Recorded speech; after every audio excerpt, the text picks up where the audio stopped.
Assalamu alaikum, dear students. Today we will start solution. How a solution is defined? You have already studied that a homogeneous mixture of two or more than two substances.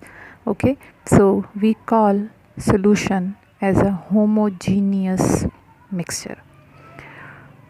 Now, homogeneous mixture of two or more than two substances. So, what are the components present in the solution?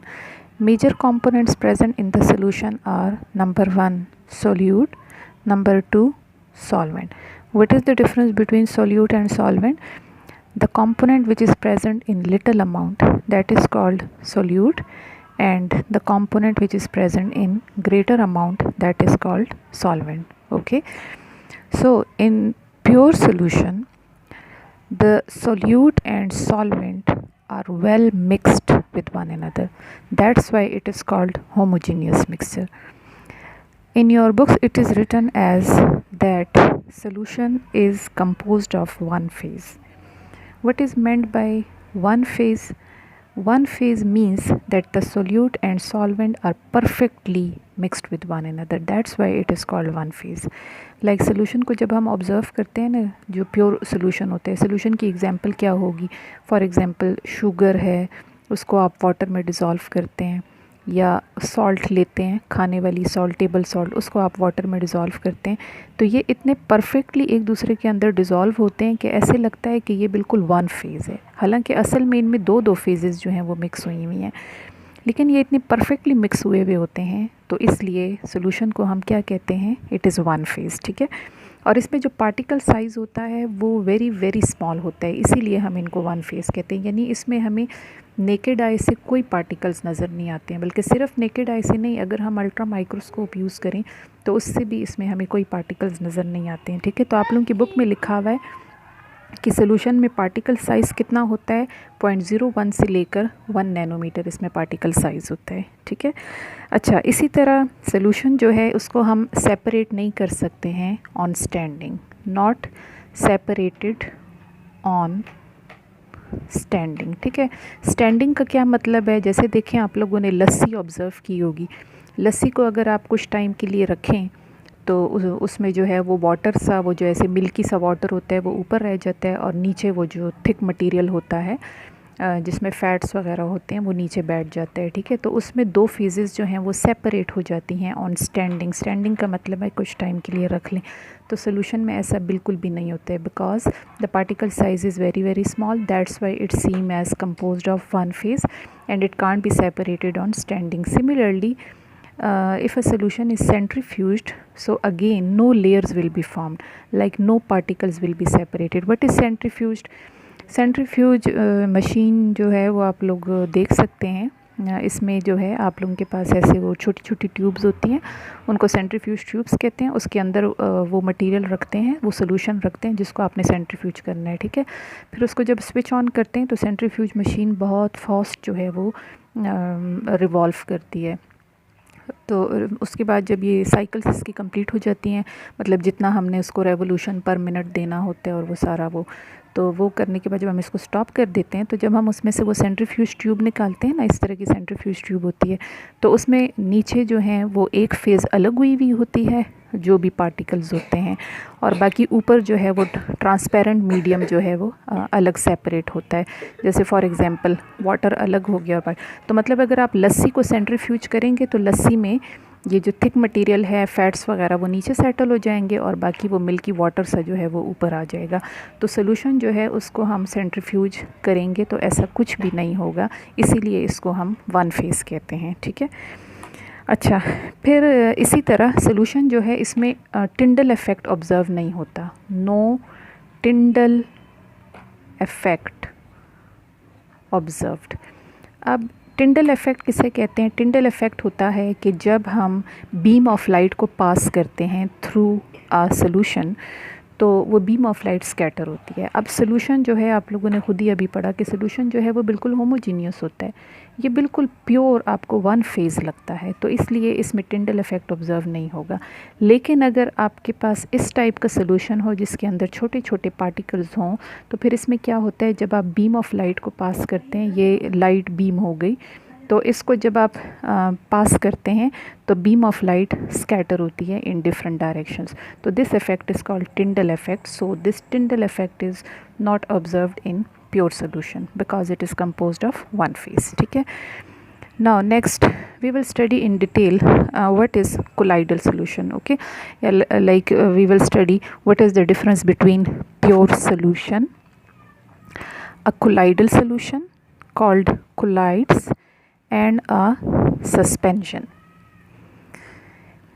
In solution, as you have studied that the particle size is less than 1 nanometer. Okay, particle size less than 1 nanometer. In colloids, the particle size is 1 to 1000 nanometer, while in suspension the particle size is greater than 1000 nanometer. Okay, as you have studied that solution is composed of one phase, it is completely homogeneous, and I have already told you that in pure solution no particles will be observed, neither by naked eye nor by ultra microscope. Okay, in colloids the particle size is a little bigger than pure solution, that is, it is from 1 to 1000 nanometer. That's why these particles will be visible but not by naked eye. Particles will be visible by ultra microscope. Okay, visible by ultra microscope, and here neither visible by naked eye nor by ultra microscope. In colloids, particle will be visible by ultra microscope, while in suspension particles will be visible by naked eye. इसमें particle size बहुत बड़े बड़े हैं, ये देखें greater than 1000 nanometre है. ठीक है, तो कोलाइड्स जो है ये लाइक बीच में एक इंटरमीडिएट स्टेज हो गई between pure solution and suspension. ठीक है, इसका पार्टिकल साइज़ अगर आप देखें तो इंटरमीडिएट है. Particle size is bigger than solution while the particle size is smaller as compared to colloids. Okay, now colloids, what is meant by the term colloid? As it is written in your book that the name colloid is was actually first used by Gram, and this word colloid, this is derived from Greek word kola and eidos. What is kola? Kola is glue and eidos means like. So colloidal solutions are glue like. What is the example of colloidal solution? For example, milk, lassi. Both are cloudy in appearance. What is cloudy? Not clear solution. Like अगर आप sugar को water में dissolve करें वो बिल्कुल transparent सा solution होगा, लेकिन मिल्क और लस्सी को आप देखें तो वो क्लाउडी ग्लू की तरह का होते हैं. ठीक है, तो इनको हम कोलाइड्स कहते हैं. और सस्पेंशन जो है उसमें फिर पार्टिकल्स बहुत बड़े बड़े होंगे. अब सोल्यूशन जो है उसमें तो मैंने आप लोगों को एग्जांपल बता दी है, जैसे आप शुगर जो है उसको वाटर में डिज़ोल्व कर लें. ठीक है, या आप सॉल्ट ले लें उसको वाटर में डिज़ोल्व कर लें, तो ये बिल्कुल होमोजीनियस ट्रू सोल्यूशन है. कोलाइड्स में देखें, अब अगर आप मिल्क को देखें तो मिल्क बॉइलिंग से पहले आपको बिल्कुल क्लियर नज़र आता है, बहुत ज़्यादा क्लियर नज़र आता है. तो इसका मतलब है कि मिल्क में जो पार्टिकल साइज़ है वो मतलब 1000 से बहुत ज़्यादा कम होगा ना. आप इसमें देखें कोलाइडल सोल्यूशन में जो पार्टिकल का साइज़ है वो एक रेंज में है, 1 से लेके 1000 नैनोमीटर है. तो मतलब ये है कि कोलाइडल सोल्यूशन में भी कुछ पार्टिकल्स का साइज़ बहुत स्मॉल होगा, कुछ पार्टिकल साइज़ बहुत बिग होगा। तो जिनका पार्टिकल साइज़ बहुत स्मॉल होगा जैसे मिल्क है, तो उसको फिर हम ट्रू सोल्यूशन से डिफ्रेंशिएट करना मुश्किल होगा हमारे लिए। लेकिन अब अगर आप लस्सी को देखें तो लस्सी में फिर भी पार्टिकल्स नज़र आते हैं। जैसे मैंने आपको कहा है कि लस्सी को कुछ टाइम के लिए रख लें स्टैंडिंग में, तो उसमें जो है आपके पास 2 लेयर्स बन जाती हैं।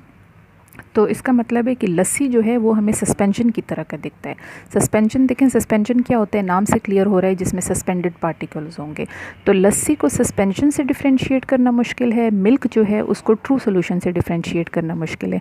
तो इसीलिए आप लोगों की बुक में लिखा हुआ है कि it is impossible to draw a line of difference between true solution and colloidal dispersion at one end and colloidal dispersion and suspension on the other end।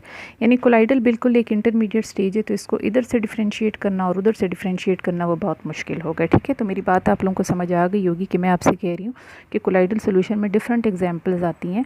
जैसे मिल्क हो गया, लस्सी हो गया, तो कुछ में पार्टिकल साइज़ बहुत स्मॉल होगा, कुछ में बहुत बिग होगा। जिनमें पार्टिकल साइज़ बहुत स्मॉल होगा जैसे मिल्क है, तो वो हमें बहुत ज़्यादा होमोजीनियस लगेगा, तो उसको हमें कन्फ्यूजन होगी कि ये सोल्यूशन है या ये कोलाइड है। ठीक है, और लस्सी जो है वो हमें देखने में हम कंफ्यूज होंगे कि वो सस्पेंशन है या कोलाइड है। तो मिल्क और लस्सी दोनों जो हैं उसमें आपको नेकेड आई से इस तरह पार्टिकल्स नज़र नहीं आएंगे, लेकिन अगर आप उसको अल्ट्रा माइक्रोस्कोप से देखेंगे तो उससे फिर आपको इसमें पार्टिकल्स नज़र आएंगे। ठीक है, suspension, as I have already told that in suspension the particle size is very big, that is greater than 1000 nanometer, and the particles are clearly visible by naked eye. What is the example of a suspension? For example, mud को आप water के अंदर डालें, ठीक है, उसको shake करें, तो जब आप उसको शेक करेंगे तो वाटर जो है वो सारा मडी हो जाएगा।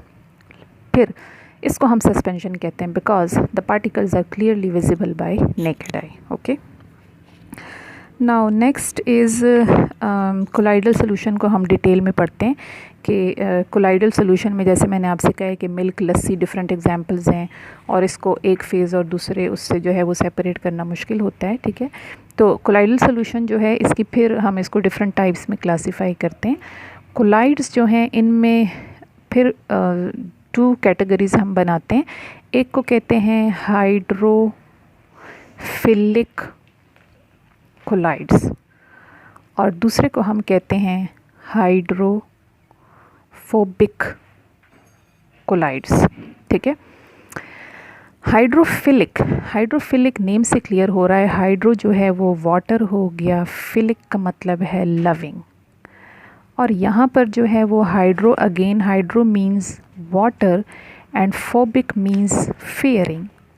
इसका मतलब है कि इन हाइड्रोफोबिक कोलाइड्स वाटर और वो जो पार्टिकल्स होंगे उनके बीच में ऐसे ग्रेटर एफिनिटी नहीं होगी एक दूसरे के लिए, लेकिन यहाँ पर वाटर और वो जो पार्टिकल्स हैं उनके बीच में काफ़ी एफिनिटी होगी, एक दूसरे के साथ अट्रैक्शन होगी। ठीक है, ये जो कोलाइड्स हैं इनको हम हाइड्रोफिलिक और हाइड्रोफोबिक में जो क्लासीफाई कर रहे हैं, ठीक है, तो इसमें असल में हम 2 फेजेस लेंगे ना।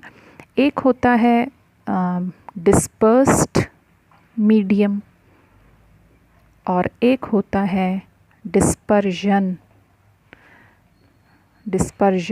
मीडियम। ठीक है, डिस्पर्स्ड मीडियम जो है ये वो सोल्यूट होगा ना, वो पार्टिकल्स होंगे, और डिस्पर्जन मीडियम जो है ये असल में सॉल्वेंट होगा। जैसे देखें फॉर एग्जांपल मिल्क है ना, तो मिल्क में ये जो फैट्स, प्रोटीन्स वगैरह हो गए वो डिस्पर्स्ड मीडियम हो गया, और वाटर जो है वो उसके अंदर डिस्पर्जन मीडियम हो गया। तो हम ये जो कोलाइड्स की डिफरेंट टाइप्स पढ़ रहे हैं ये हम पढ़ रहे हैं on the basis of affinity between dispersed medium and dispersion medium. Okay, now hydrophilic colloids जो हैं, another name for hydrophilic colloids is hydro colloids, and these hydrophilic colloids are also called reversible colloids. Hydrophobic colloids are called emulsions, or these are called irreversible colloids. Okay, what is the example of hydrophilic colloids? Example of hydrophilic colloids is milk. while example of hydrophobic colloids is lassi.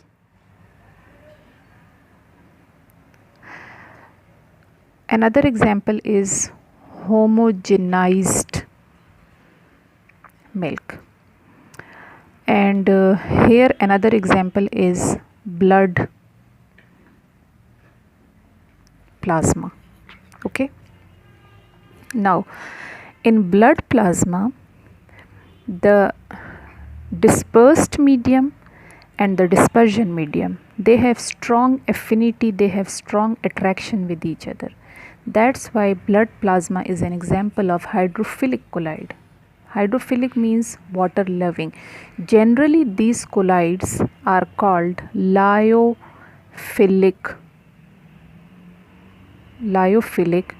colloids. Like if the dispersion medium is water, तो फिर हम इसको hydrophilic collide कहते हैं, और अगर dispersion medium water के अलावा कोई और सॉल्वेंट है तो फिर हम इसको लायोफिलिक कोलाइड्स कहते हैं. ठीक है, तो जो ब्लड प्लाज्मा है, ब्लड में क्या क्या होता है, हीमोग्लोबिन, उसके अंदर प्रोटीन्स वगैरह भी होते हैं. ठीक है, तो उसमें जो है और डिस्पर्जन मीडियम जो है उनके बीच में एक दूसरे के साथ स्ट्रॉन्ग अट्रैक्शन होती है, तो इसको हम हाइड्रोफिलिक कोलाइड कहते हैं, और हम इनको हाइड्रोकोलाइड्स भी कह सकते हैं. जनरली हम इनको लायोफिलिक कोलाइड्स कहते हैं. हाइड्रोफोबिक कोलाइड्स के नाम से क्लियर हो रहा है कि यहाँ पर डिस्पर्स्ड मीडियम और डिस्पर्जन मीडियम जो है इनकी एक दूसरे के साथ स्ट्रॉन्ग एफिनिटी नहीं होगी. जैसे देखें एग्जांपल ले लें, फॉर एग्जांपल लस्सी की एग्जांपल ले लें, तो लस्सी में क्या होता है, लस्सी में देखें आपको क्लियरली वो फैट्स नज़र आ रहे होते हैं. लस्सी के अंदर जो फैट्स होते हैं, उनकी फ़ैट्स के अलावा इसमें क्या होते हैं, मतलब वैसे तो बहुत सारी चीज़ें होती हैं, लेकिन मेजर जो है इसमें फ़ैट्स होते हैं और वाटर होता है ना. ठीक है, तो फैट्स की वाटर के साथ जो है वो एफिनिटी नहीं है, वाटर फेयरिंग हम इनको कहते हैं. ये हाइड्रोफोबिक कोलाइड हो गया. इसीलिए लस्सी को आप स्टैंडिंग पे रख लें कुछ टाइम के लिए तो इसमें क्लियरली फेजेस सेपरेट हो जाती हैं, या आप इसको सेंट्रीफ्यूज करें तो सेंट्रीफ्यूज में भी जो है इसमें क्लियरली 2 लेयर्स बन जाएंगी. ठीक है, होमोजेनाइज्ड मिल्क, मिल्क को मैंने इधर भी लिखा है, मिल्क को मैंने इधर भी लिखा है, क्योंकि मिल्क के अंदर वो जो डिस्पर्स्ड मीडियम है, सोल्यूट पार्टिकल्स हैं, फिर उसमें देखें उसमें प्रोटीन्स भी आते हैं, उसमें फ़ैट्स वगैरह भी आते हैं. इसके अलावा उसके अंदर जो है वो वाटर भी हो गया है. तो डिपेंडिंग अपॉन कि हम मिल्क के अंदर कौन से सोल्यूट की वाटर के साथ एफिनिटी पढ़ रहे हैं, तो मिल्क के अंदर अगर हम प्रोटीन्स की बात करते हैं तो प्रोटीन्स की तो वाटर के साथ जो है वो अट्रैक्शन होती है, तो फिर हम मिल्क को हाइड्रोफिलिक कोलाइड भी कह सकते हैं. लेकिन वैसे ज़्यादा बेस्ट ये है कि मिल्क को हम हाइड्रोफोबिक कोलाइड में इंक्लूड करें, क्योंकि इसमें ज़्यादा फ़ैट्स वगैरह ज़्यादा होते हैं और फैट्स की वाटर के साथ जो है वो अट्रैक्शन नहीं होती है. ठीक है, तो हम इसको हाइड्रोफोबिक कोलाइड कहेंगे. दूसरा, मिल्क को यहाँ पर इंक्लूड करना इसलिए बेस्ट नहीं है, यहाँ पर इसको इंक्लूड करना बेस्ट है क्योंकि हम इसमें एक और डिफरेंस ये पढ़ रहे हैं कि ये वाले रिवर्सिबल कोलाइड्स हैं और ये वाले इरिवर्सिबल कोलाइड्स हैं. ठीक है, रिवर्सिबल और इरिवर्सिबल का क्या मतलब है? रिवर्सिबल का मतलब है कि इसमें once the 2 phases are separated from one another, तो if they are again mixed then again the true colloidal solution will be formed. जैसे ब्लड प्लाज्मा है ना, ब्लड प्लाज्मा में से आप प्रोटीन्स को अलग कर लें, उसके अंदर वाटर वगैरह जो है उसको अलग कर लें और उसके बाद फिर अगेन उनको मिक्स करें, तो जब आप उनको अगेन मिक्स करेंगे तो वापस आपके पास बिल्कुल ट्रू उसी टाइप का ब्लड प्लाज्मा बन जाएगा. तो इसको हम रिवर्सिबल कोलाइड कहते हैं. ये वाले इरिवर्सिबल कोलाइड्स हैं. इरिवर्सिबल कोलाइड्स हम इनको इसलिए कहते हैं क्योंकि देखें अब मिल्क है ना, मिल्क को अगर आप बॉईल करते हैं तो बॉइलिंग के बाद उसके ऊपर जो है वो ऐसे वो बलाई की लहर आ जाती है ना, तो जब वो बलाई की लहर ऊपर आ जाती है तो उसको फिर बाद में आप चम्मच के साथ मिक्स करें, तो जब आप इसको चम्मच के साथ मिक्स करेंगे तो ये कभी भी उसी तरह का बिल्कुल ट्रू उस टाइप का नहीं बनेगा. इरिवर्सिबल कोलाइड है. Like once the dispersed phases are separated from the dispersion medium, then if you try to mix them again तो ये उसी टाइप का नहीं बनेगा. ठीक है, बॉइलिंग से पहले आप मिल्क देखते हैं कितना होमोजीनियस होता है, उसमें आपको कोई पार्टिकल नज़र ही नहीं आता है नेकेड आई से. लेकिन एक दफ़ा आपने उसको बॉईल किया, उसके ऊपर जो बलाई आ गई, अब बलाई को दोबारा चम्मच के साथ मिक्स करें तो ये वापस उस टाइप का नहीं बनेगा, तो हम इसको इरिवर्सिबल कोलाइड्स कहते हैं. तो दैट्स वाई मिल्क को फिर इधर इंक्लूड करना बेस्ट नहीं है, यहाँ पर इंक्लूड करना बेस्ट है. ठीक है, तो दीज आर हाइड्रोफोबिक कोलाइड्स. अच्छा, फिर एक और पॉइंट इनमें ये है कि जो हाइड्रोफिलिक कोलाइड्स होते हैं ये मोर स्टेबल कोलाइड्स हैं, जबकि हाइड्रोफोबिक कोलाइड्स जो हैं these are less stable colloids. ठीक है, लेस स्टेबल इनको इसलिए कहते हैं कि वही वाली बात है कि अगर हम जैसे लस्सी है हम इसको स्टैंडिंग पे रख लें तो स्टैंडिंग पे रखने से इसके अंदर वो फेजेस सेपरेट हो जाती हैं, तो इसलिए हम इसको लेस स्टेबल कहते हैं। लेकिन ब्लड प्लाज्मा को आप रखें तो वो बिल्कुल ट्रू सोल्यूशन की तरह जो है वो आपको होमोजीनियस दिखेगा, तो इसलिए हम इसको मोर स्टेबल सोल्यूशन कहते हैं। ठीक है, अच्छा बस यही इसमें कुछ टर्म्स थी जो आपको बतानी थी हाइड्रोफिलिक कोलाइड्स में और हाइड्रोफोबिक कोलाइड्स में। ठीक है, यहाँ पर मैं इसको स्टॉप करती हूँ और उसके बाद फिर मैं आपको नेक्स्ट लेक्चर के बारे में बताती हूँ। अगर कोई टर्म्स इसमें कुछ रह गई हो तो वो फिर मैं आगे फिर दोबारा एक्सप्लेन करती हूँ। ठीक है, चलिए, थैंक यू, अल्लाह हाफिज़।